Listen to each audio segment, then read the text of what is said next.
아주 평범했던 한 여자가 어느 날 갑자기 나무가 되겠다고 결심합니다. 이 이상하고도 개인적인 선택이 어떻게 인간이라는 존재 자체에 대한 거대하고 아픈 질문이 되는지 오늘 저와 함께 그 미스터리를 한번 따라가 보시죠. 이 소설의 주인공, 영혜라는 인물이 있어요. 남편의 말을 빌리자면 뭐 특별한 매력도 없고 그렇다고 눈에 띄는 단점도 없는 정말 너무너무 평범해서 결혼 상대로 골랐다고 할 정도의 사람이었죠. 그런데요, 어느 날 밤에 꾼 꿈 하나가 이 모든 평범한 일상을 완전히 뒤집어 버립니다. 이게 영혜가 내놓은 설명의 전부였어요. 어느 날 갑자기 냉장고에 있던 고기, 생선, 달걀을 모조리 검은 봉투에 쓸어 담는 아내를 보고 남편이 얼마나 황당했겠어요. 그래서 물었죠. 도대체 왜 이러는 거야? 그랬더니 돌아온 대답이 딱 이 한마디. 꿈을 꿨어. 이 한마디에 담긴 그 꿈의 무게가 느껴지시나요? 모든 비극은 바로 여기서 시작됩니다. 자, 이제부터 진짜 비극이 펼쳐집니다. 영애의 이 조용한 선언은요, 주변 사람들에게 가닿는 순간 전혀 다른 의미가 되어버려요. 이해받아야 할 어떤 목소리가 아니라 당장 고쳐야 할 문제가 되는 거죠. 그리고 그들이 그녀를 고치기 위해 선택한 방법은 안타깝게도 언제나 폭력이었습니다.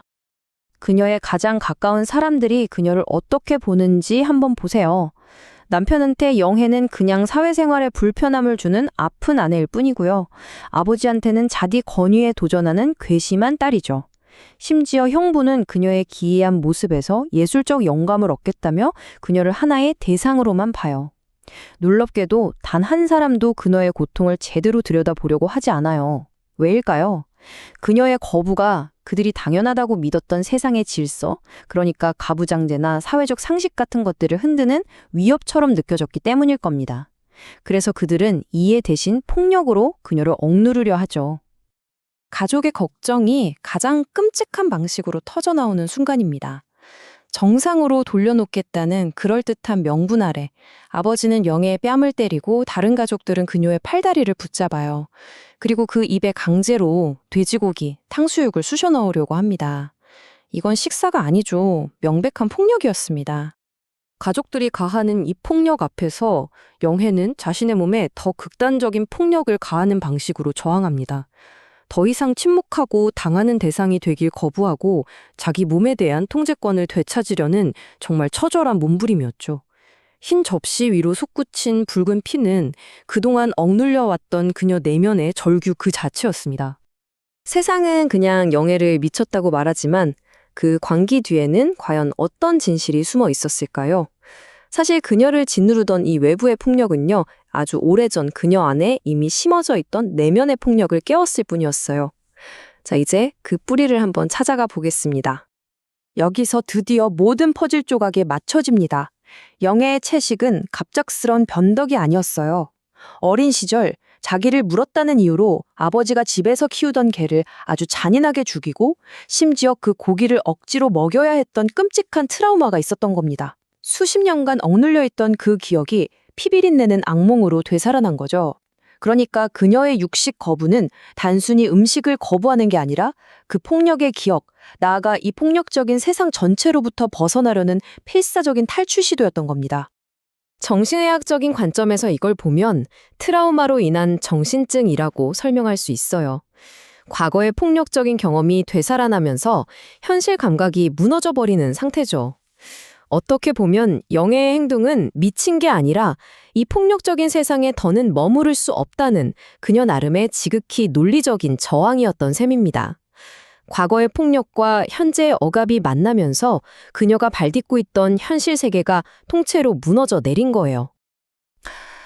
그래서 영애는 결국 인간이기를 포기하기로 합니다. 병원에서는 뿌리를 내린다면서 물구나무를 서고요.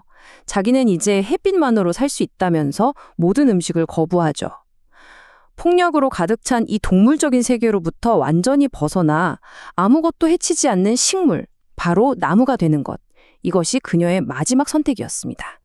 영애가 한 이 말은 그녀가 추구했던 절대적인 비폭력의 세계를 정말 잘 보여줍니다. 생각해보면 우리의 손, 발, 이빨, 심지어 시선까지도 누군가를 해칠 수 있는 무기가 될 수 있잖아요. 하지만 그녀에게 여성의 가슴은 어떤 생명도 해할 수 없는 완영한 순수함의 상징이었던 거죠. 자, 이제 영애라는 한 개인의 투쟁에서 한 걸음 물러나서 작가 한강이 이 소설을 통해 우리 모두에게 던지는 진짜 거대한 질문은 무엇이었는지 한번 들여다볼게요. 한강 작가는 이 소설을 쓰는 내내 이 고통스러운 질문들 속에 머물렀다고 해요. 첫째, 과연 한 인간이 완전하게 순수하고 결백한 존재가 될 수 있을까? 둘째, 우리는 폭력을 어디까지 거부할 수 있을까? 그리고 마지막으로 인간의 길을 그만둔 존재의 끝에는 무엇이 있을까? 정말 답하기 어려운 질문들이죠. 바로 이겁니다. 작가의 핵심 의도죠. 이 소설은 우리에게 어떤 해결책이나 답을 주지 않아요. 대신 이렇게 말하는 거죠. 보세요. 인간의 폭력성을 견딜 수 없어서 인간의 길을 포기한 한 사람이 여기 있습니다. 이게 바로 제가 던지는 질문입니다. 우리를 아주 불편하지만 반드시 필요한 성찰 앞으로 이끄는 거예요. 그리고 이 소설의 구조가 정말 놀라운데요. 바로 누가 이야기하느냐는 점이에요. 우리는 이 소설을 읽는 내내 단 한 번도 영애의 목소리를 직접 듣지 못합니다.